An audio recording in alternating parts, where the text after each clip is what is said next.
wala sa mga sinabi ni Totoy dahil lahat naman ng mga sinabi niya ay tugma lahat sa pagkawala ng aking anak. August 30 yun, nawala siya. So, Ang paanong tumutugma po? Alin doon ang tumutugma? Yung picture. Opo, kasi suot pa niya yung damit.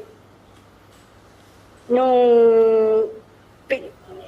pinaikot-ikot yung anak ko, tinalian sa liig, ang hinigitan, nakapiring at saka naka-mask.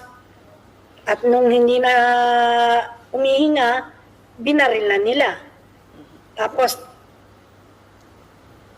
tinalian daw ng buhangin.